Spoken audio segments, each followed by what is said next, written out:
وہ خزائن جو ہزاروں سال سے مدفون تھے، اب میں دیتا ہوں اگر کوئی ملے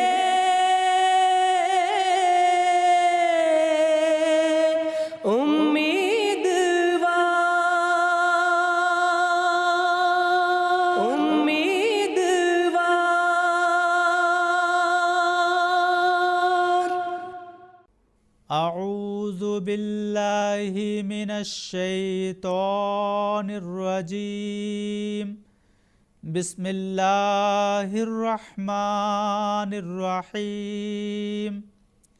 درس از تحریرات حضرت مسیح موعود علیہ السلام۔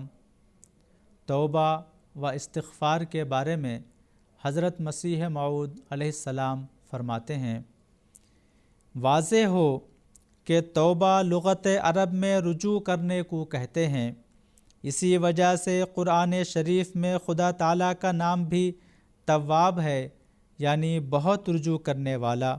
اس کے معنی یہ ہیں کہ جب انسان گناہوں سے دستبردار ہو کر صدق دل سے خدا تعالیٰ کی طرف رجوع کرتا ہے تو خدا تعالیٰ اس سے بڑھ کر اس کی طرف رجوع کرتا ہے، اور یہ امر سراسر قانون قدرت کے مطابق ہے، کیونکہ جبکہ خدا تعالیٰ نے نوع انسان کی فطرت میں یہ بات رکھی ہے کہ جب ایک انسان سچے دل سے دوسرے انسان کی طرف رجوع کرتا ہے تو اس کا دل بھی اس کے لیے نرم ہو جاتا ہے، تو پھر عقل کیوں کر اس بات کو قبول کر سکتی ہے کہ بندہ تو سچے دل سے خدا تعالیٰ کی طرف رجوع کرے مگر خدا اس کی طرف رجوع نہ کرے، بلکہ خدا جس کی ذات نہایت کریم و رحیم واقع ہوئی ہے وہ بندہ سے بہت زیادہ اس کی طرف رجوع کرتا ہے۔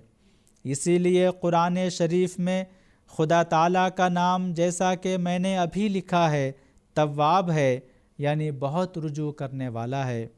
سو بندہ کا رجوع تو پشیمانی اور ندامت اور تذلل اور انکسار کے ساتھ ہوتا ہے، اور خدا تعالیٰ کا رجوع رحمت اور مغفرت کے ساتھ۔ اگر رحمت خدا تعالیٰ کی صفات میں سے نہ ہو تو کوئی مخلصی نہ پا سکتا۔ افسوس کہ ان لوگوں نے خدا تعالیٰ کی صفات پر غور نہیں کی اور تمام مدار اپنے فعل اور عمل پر رکھا ہے، مگر وہ خدا جس نے بغیر کسی کے عمل کے ہزاروں نعمتیں انسان کے لیے زمین پر پیدا کیں، کیا اس کا خلق یہ ہو سکتا ہے کہ انسان ضعیف البنیان جب اپنی غفلت سے متنبہ ہو کر اس کی طرف رجوع کرے اور رجوع بھی ایسا کرے کہ گویا مر جاوے، اور پہلا ناپاک چولہ اپنے بدن پر سے اتار دے اور اس کی آتش محبت میں جل جائے تو پھر بھی خدا اس کی طرف رحمت کے ساتھ توجہ نہ کرے؟ کیا اس کا نام خدا کا قانون قدرت ہے؟ لعنت اللہ علی الکاذبین۔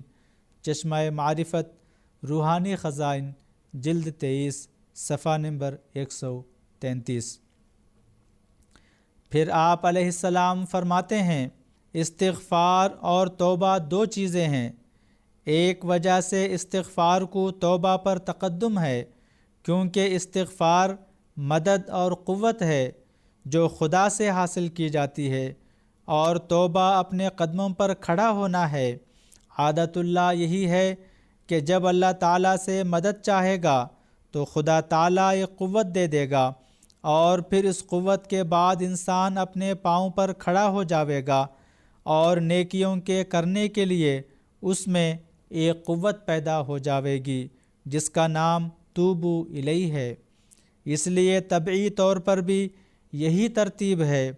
غرض اس میں ایک طریق ہے جو سالکوں کے لیے رکھا ہے کہ سالک ہر حالت میں خدا سے استمداد چاہے۔ سالک جب تک اللہ تعالیٰ سے قوت نہ پائے گا کیا کر سکے گا؟ توبہ کی توفیق استغفار کے بعد ملتی ہے۔ اگر استغفار نہ ہو تو یقیناً یاد رکھو کہ توبہ کی قوت مر جاتی ہے۔ پھر اگر اس طرح پر استغفار کرو گے اور پھر توبہ کرو گے تو نتیجہ یہ ہوگا یمتعکم متاعا حسنا الی اجل مسمی، سورہ ہود آیت نمبر 4۔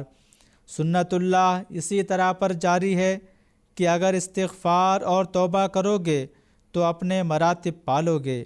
ہر ایک شخص کے لیے ایک دائرہ ہے جس میں وہ مدارج ترقی کو حاصل کرتا ہے۔ ہر ایک آدمی نبی، رسول، صدیق، شہید نہیں ہو سکتا۔ ملفوظات جلد اول صفحہ نمبر 349۔